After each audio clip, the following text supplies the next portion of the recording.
Good morning. It's Friday, January 23rd, and this is Connecticut Today, CT Insider's daily audio briefing. Catch up on Connecticut. All news, no noise, in under 5 minutes. We're starting off with a quick look at the weather. Friday brings partly cloudy skies and a gusty breeze, with highs near the freezing mark. Wind chills will keep things feeling much colder, and a major snowstorm is expected to arrive by Sunday. We'll have the full weather update at the end of the briefing. In today's headlines, State Senator Douglas McCrory of Hartford has denied any wrongdoing after an independent audit found potential fraud and misappropriation of public funds at the Blue Hills Civic Association, a nonprofit he has supported.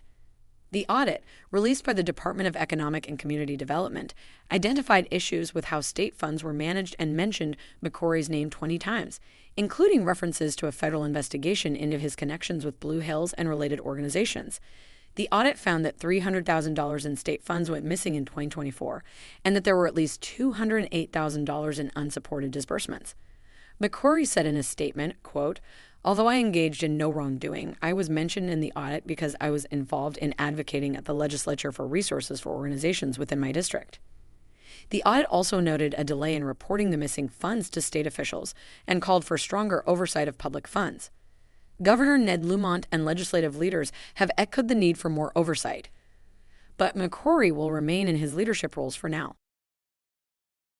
Several Connecticut State Police troopers are under internal investigation for alleged conduct involving security guards at the state office building on Capitol Avenue in Hartford.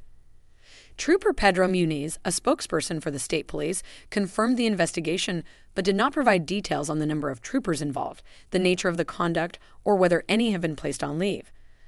The Department of Administrative Services said the contracted security guards are no longer assigned to any state facility and that the agency is cooperating with the investigation. A Connecticut task force is studying the impact of corporate purchases of housing in the state, as President Donald Trump has called for national action on the issue.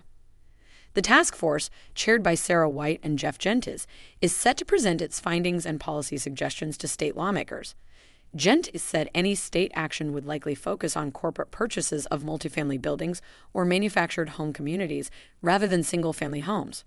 According to a recent study, 5.2% of Connecticut's housing stock is owned by private equity firms, which is the second highest rate in the Northeast. Health experts are warning that alcohol use can be especially dangerous for people aged 65 and older.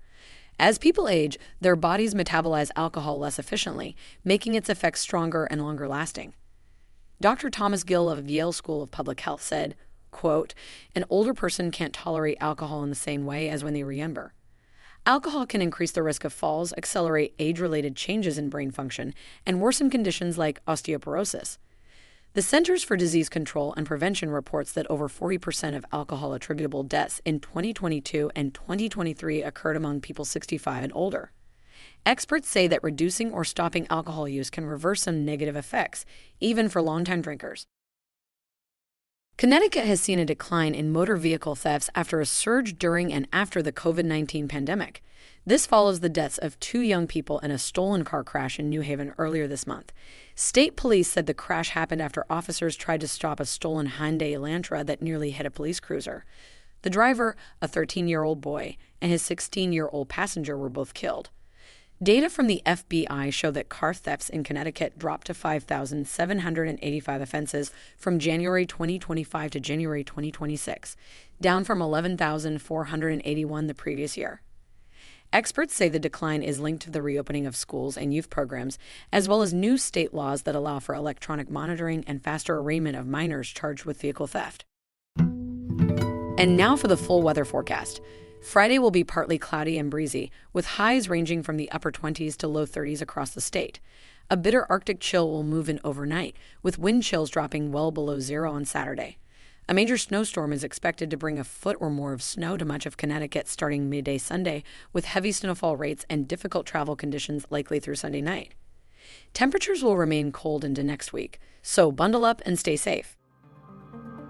Thanks for listening. For more local news, visit ctinsider.com. This digest was partially generated by AI and then reviewed and edited by our newsroom staff.